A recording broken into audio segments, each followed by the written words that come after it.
Aujourd'hui, on va parler de ces attitudes-là, de ces comportements-là qui brisent les autres, qui blessent les autres. Lorsqu'on parle de briser, c'est quoi? On dit qu'une personne est brisée. Quand on dit briser, c'est quoi la définition? C'est casser.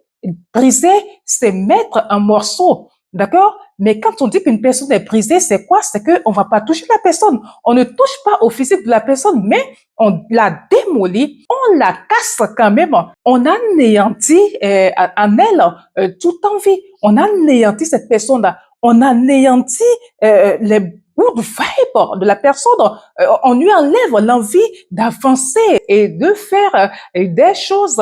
Alors, comme je disais tantôt, on ne va pas toucher le physique de la personne, non? On peut briser une personne émotionnellement, on peut la briser psychologiquement, on peut la briser moralement, voire spirituellement. À présent, quelques exemples qui montrent comment les hommes peuvent briser quelqu'un. 1. Par la trahison. Les hommes peuvent briser par la trahison. Lire le psaume 55, verset 13 à 15. On va pas le lire parce que on n'aimerait pas que cette méditation soit longue. Alors, trahir quelqu'un concrètement, c'est quoi? C'est le poignarder dans le dos. Il y a le conjoint qui trompe, alors que bon, il a promis fidélité, il a promis que vous soyez fidèles l'un à l'autre, mais lui, il passe, c'est-à-dire le conjoint, la conjointe, par derrière te trompe et peut-être va jusqu'à demander le divorce. Aussi, tu peux connaître la trahison d'un ami parce que il a révélé tes secrets, ce que vous avez partagé ensemble. Lui, il est allé les mettre dehors. Tout ceci engendre une perte de confiance, un sentiment d'abandon, de regret, de rejet, de cœur brisé, etc. En deux, nous avons les paroles destructrices. On peut briser quelqu'un par les mots, par ce que nous sortons de la bouche, ce que nous envoyons à notre vis-à-vis, ce que nous disons à notre vis-à-vis. Proverbe 12, le verset 18. Alors, dire à quelqu'un tu ne vaux rien, tu es une erreur. J'ai entendu des gens dire que leurs enfants sont des erreurs, hein. C'est méchant. Il y en a qui disent, oh, tu ne vaux rien, personne ne t'aimera parce que lui, il ne t'aime pas. Il te dit, il te fait savoir que personne, puisque lui, il ne t'a pas aimé, il n'a jamais réussi à t'aimer, alors il te fait savoir que personne ne va t'aimer. Quelles sont les conséquences de tels propos sur des gens? Il y a l'estime de soi qui est écrasée. La personne se dit qu'elle n'a pas de valeur. En fait, la personne se voit par terre, quoi. Elle se dit qu'elle est moins que rien. Il y a une blessure d'identité qui s'installe en cette personne. En troisième, nous avons le rejet. Et ceci est soutenu par les passages d'Ésaïe 53, le verset 3, et Somme 27, le verset 10.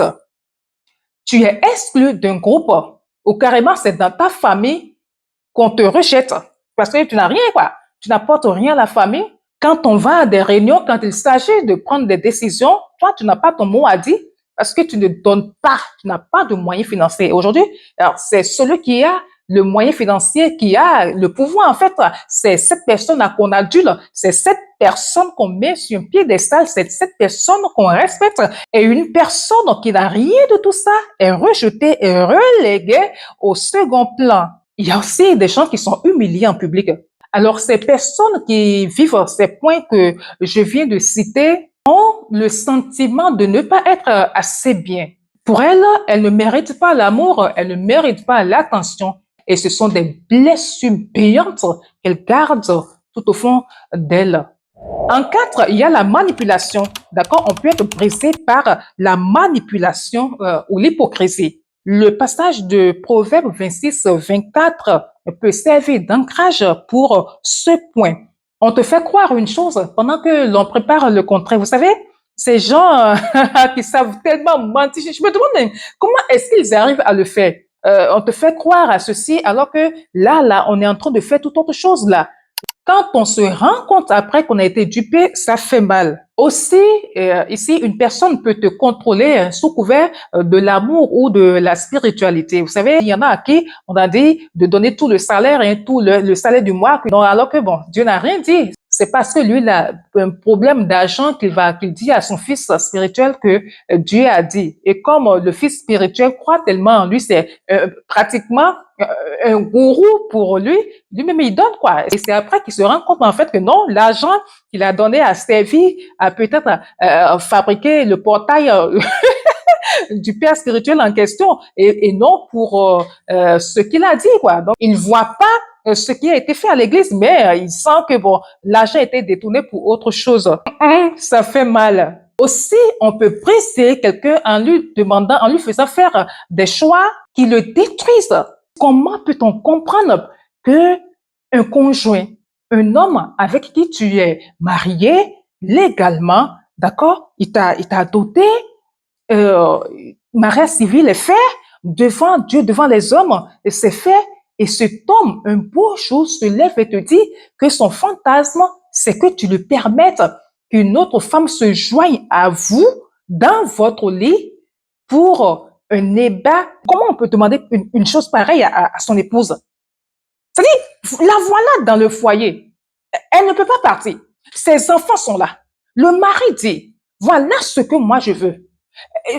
C'est difficile, hein? Celle dont je parle a fini par l'accepter contre sa volonté. Il y a quelque chose qui est détruit en elle. Il y a une blessure qui s'est installée en elle. Mais cet homme, lui, il s'en fout du moment où il a son plaisir, il prend son pied. Alors, le sentiment de la femme, ce qu'elle ressent, ne le regarde pas. Il s'en fout royalement. Tout ceci conduit à la confusion intérieure, à la perte de repères, à la dépendance affective ou spirituelle. En 5, nous avons l'injustice ou le mensonge. Et comme verset d'appui, nous avons Michée 6, le verset 12. Tu n'as pas fait, on dit c'est toi qui as fait. Tu n'étais pas là quand la chose s'est passée, mais comme on te déteste, on veut te faire porter un chapeau qui va te déshonorer. On dit c'est toi. Ce qui est grave encore, c'est lorsque 2, 3 personnes se mettent ensemble pour insister que c'est toi. Il y a aussi le fait d'être exploité, le fait d'être volé. Hein. Tu fais confiance à quelqu'un, tu lui remets tes sous, tu lui remets tes moyens et tu reviens, elle te dit que c'est perdu, elle te dit que si, elle te dit que ça. Il y a d'autres, même ce sont leurs conjoints qui les volent hein, royalement. On te fait confiance et puis toi, voilà ce que tu fais. Ça, franchement, ça laisse beaucoup, beaucoup, beaucoup de blessures. Aussi, il y a des gens qui sont jugés sans avoir été écoutés, en fait, quoi. Il y a un problème entre 2, 3 personnes. D'accord? Il y a une première personne que vous écoutez et vous jugez automatiquement. Alors, tout ce que je viens de citer nous donne un esprit de vengeance. Aussi, ça fait que on a une colère qu'on garde en soi. Aussi, ceci fait qu'on n'a plus confiance en l'humain. En 6e et dernière position, nous disons que on peut briser quelqu'un par le manque d'amour ou de présence des parents qui sont tout le temps absents. Ils n'ont pas le temps d'embrasser leur enfant, ils n'ont pas le temps de leur dire qu'on les aime, des maris qui ne chouchoutent jamais leur épouse. En fait, la femme, elle est de nature aimante hein, et elle donne en retour ce que l'homme lui donne. Elle renvoie voilà, à l'homme ce qu'il lui donne en fait. Donc, quand vous ne savez pas aimer, vous ne savez pas donner l'amour, ne vous attendez pas à ce que la femme vous le retourne en fait. Donc, il y a des gens qui ne savent pas dire à leur femme, je t'aime, chérie, je t'aime. Chérie, tu es si chérie. Ils ne savent pas valoriser leur épouse. Ça blesse. Ça laisse des blessures émotionnelles profondes. Et une personne qui a des blessures émotionnelles va avoir un besoin constant de validation. Alors faisons attention, tous autant que nous sommes, nous nous retrouvons dans une case. Donc il faudrait qu'on fasse attention, qu'on ne soit pas une personne qui va briser, qu'on ne soit pas quelqu'un qui est à la source du brisement de son semblable. C'est pas bon. Les gens, ils vous gardent, les gens, même quand ils vous pardonnent après, ils ont une mauvaise image de vous et vous aussi, vous les anéantissez. Vous anéantissez les gens que vous blessez, les gens que vous démolissez. D'accord? OK? Donc, on s'arrête ici. Et demain, on va continuer avec les restaurations. Dieu restaure, hein. Ne vous en faites pas si vous êtes brisé, s'il y a une situation de votre vie qui vous a brisé, n'ayez crainte. Sachez que Dieu restaure et on y viendra demain par la grâce de Dieu. Allez, merci d'avoir été là et shalom chez vous.